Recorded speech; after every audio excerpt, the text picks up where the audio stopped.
Sheriff Baca, it's a pleasure to have you here. Well, pleasure to be here, Mayor, and thank you very much for the opportunity to say a few words. Obviously, this is an emotionally charged issue, and I'd like to make a few points as you consider what this means when you put an ordinance before the voters of the great city of Long Beach, and you ask them basically whether or not they think taxing marijuana is a good thing for the city. The key to my point is simply this. In fact, I'll make several points. These combines as they're called, in these various dispensaries throughout Southern California and Northern California are all illegal. You cannot, according to the current California law, tax something that is being sold for profit under the guise of being a business. The medicinal marijuana law, when passed by the voters of the state of California, passed that law because of the great concern for the longevity and lives of HIV patients. And you heard one gentleman speak about his status as an HIV patient. Then all of a sudden, through inappropriate passing within various cities in California, Los Angeles, at the worst level of it, decide that they're going to grant permits to profit-bearing organizations under the auspices of medicinal medicine, thus medicinal marijuana. The truth is that the system is illegal as it currently stands. And the city of Los Angeles and the city attorney there is busily with the police department, and the county of Los Angeles with the sheriff's department. We're busily investigating these various stores, and we're closing them. And the key to the point then is, I think the city is ahead of the curve here in terms of the possible problems it's going to get into when this becomes a legal battle with the U.S. Attorney's Office. So let me just do it from a substantive point here, since the law is clearly not a law that exists that would permit any city to tax marijuana for any purposes. First of all, let's look at the social side of this. Legalizing pot is an extreme social risk. The majority of Americans do not smoke pot. That's a fact. The current pot is legal for private use. If a person has one or less ounces of marijuana for their private consumption, it's an infraction. It's not even a violation of a penal code section. That then means that why do people want more than what they truly need if all they really need it for is for a medical purpose? Those that have the medical problem can get it, and they can get it legitimately in a non-profit dispensary. In other words, they're not supposed to even sell the marijuana for even a cost or a price, that is. They're supposed to give it to the patient for their, quote, medical use.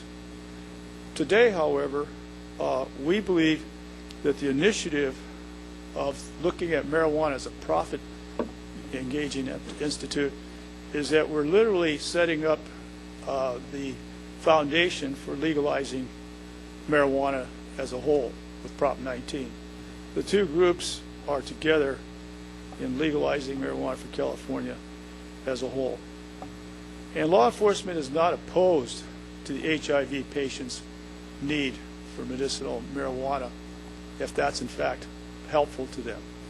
But all the other uses of marijuana under some guise of a prescription, which are not prescriptions, by the way, the doctors, what they do, if I were to walk in and say I got a sore shoulder, all they have to do is write, "Sheriff has a sore shoulder." Then I can take it down to the dispensary and get my marijuana illegally. And as a result, somehow that justifies as medicine? I don't think so. Interestingly, the studies we've done in Los Angeles, the average demographic of a user going to these dispensaries is a white male between 20 and 35. How does that figure that one particular race has this greater need than all the rest of us? It doesn't figure. In other words, it's a sham. Illegal drugs create chaos, period. I don't know how one can construe that addiction is a good thing. And I believe that irresponsibility leads to addiction. Now, drug addiction in itself is a perplexity. Those that have the problem think that they should be allowed to continue it in some public fashion. The truth is that they can use marijuana now in their own homes. I don't think the greater public of Long Beach, Los Angeles, or California, or anywhere in this nation is asking for this particular privilege. As a result, the people who are addicted to marijuana without a severe medical reason are making a mistake about the purpose of their own life. You and I, as taxpayers, will pay for them in their latter years just for the abuses that they engage in by smoking marijuana, as we do with tobacco users who eventually get lung cancer and the like. In other words, in summary, the human body is not a laboratory. There is a sacredness about life. And those of us that choose not to use marijuana and figure out our depressions and problems in a legitimately medical way are not going to just easily go into the dark because one city somewhere in California says, let's tax marijuana, let's throw in the towel, let's say that the law enforcement effort is not worth fighting anymore, and put all kinds of excuses before the truth. And the truth is that life is sacred and the human mind is sacred. And I'll read one last thing, and I thank you for your time. This is a news article 2 months ago that was in the New York Times, and it's an Associated Press article. And it says, speed a factor in a fatal crash. I'll just be quick on this. On July 26th, a crash on the Taconic Parkway north of New York City killed Diane Schuler, who was driving her van with her daughter and 3 nieces and 3 men in the other vehicle. She, as the driver, was under the influence of alcohol and marijuana, and she killed her children and the 3 men in the other vehicle, and 1 small child survived. All because of the use of alcohol and marijuana combined.